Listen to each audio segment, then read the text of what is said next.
Hi, how's everybody doing? My name is Tristian. Stay with me. Tristian. Very good. Having a nice round of applause from everyone who hates audience participation. I don't got time for this shit. What am I doing? All right, I don't know if you can tell by looking at me, but I'm big. It's true. It's objectively true. I'm big. Big man. Big man. Well, not a big man. Just big. That's kind of the point. No caveats needed. Just big, right? I've had people try to pass that off as a compliment, like, oh, he's a pretty big guy. No. Unless there's a comma there, that's not a compliment. You just downgraded me, ma'am. I'm just big, right? When you're a big man, you've got to stand your ground. It's part of the package. I'm worried about losing my bigness. It's true. No, not that, ma'am. It's fine. I'm just saying, just in general, you know, like kids these days, always trying to be taller than me and shit. What's up with that, right? Most of them can't even slam dunk a basketball. What's the point, right? You want to hit your head on a fan? Is that what you're trying to do, tough guy? Hit your head on a... I'm sorry, I don't mean to be like that, but it's tough for me. I haven't changed. It's not my fault. I've been relatively the same size for the past 25 years when I first obtained my bigness, right? Sure, I've oscillated a little bit, you know? I've gone from like pudgy to buff, you know? Been more of on a pudgy swing the last few years, right? But I'm coming back around again, don't you worry. I like to consider myself on the Chris Pratt plan to success. It's true. I've actually had people compare my look to that. They're like, hey, you look like Chris Pratt. If he wasn't cast in the Guardians of the Galaxy. And got real sad afterwards. So that's topical, that's fun. I've also got, you look like Ben Affleck slowly morphing into Kevin Smith. Right? Both cool dudes, I'll take that. My personal fave has to be, you look like Brad Pitt if he was the spokesperson for Voodoo Donut. Right? I know I shouldn't be into that because that's my friend saying I look like the fat version of a 50-year-old dude. But that 50-year-old dude's Brad Pitt. I'm gonna take that, right? What I cannot take is people describing to my face what's currently acceptable for big, right? Like, oh my God, you should have seen this guy. He was like 6'3", 220 pounds. Like, wow, really? You mean an inch taller than me? And 20 pounds lighter than me? Are you sure this is a human being we're talking about?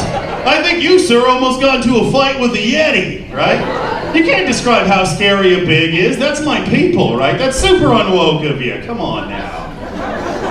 If I ever do get credit for being big, it's always in tandem with me being an imbecile for some reason, right? Like, oh, you're so big, I can see you moving that couch by yourself, which was my plan.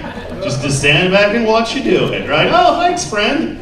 I think the worst example of that has to be the phrase, oh, he doesn't even know his own strength. Like, screw you, right? Oh, I'm dumb because that broke, right?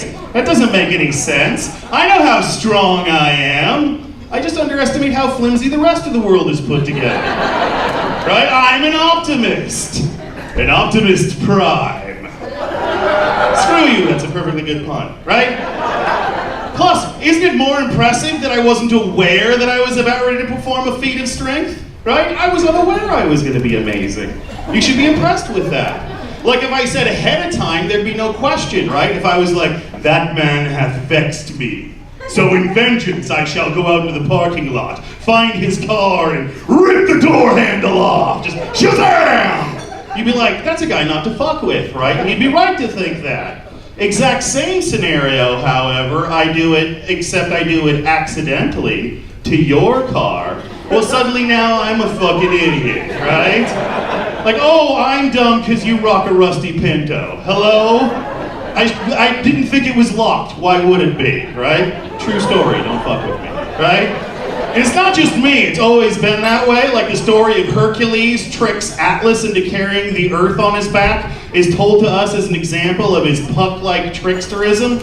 Hello, I think you're burying the lead on that story. Don't mean to get all conservative on you, but dude holds planet. Slightly more impressive than Jerk Shirk's work. I feel bad for like the authentic, like official meatheads out there these days, you know?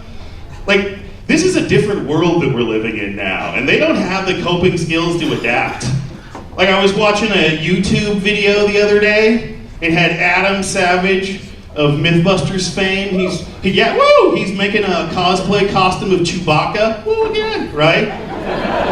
It's cool, right? I'm having a good time. He's like finishing it off. He's making the satchel that goes onto the end of the bandolero there, because Chewbacca ain't got no pockets, right? I'm having a good time with it, right? But suddenly it dawns on me, what is this gotta be like for all the bullies who went to high school with Adam?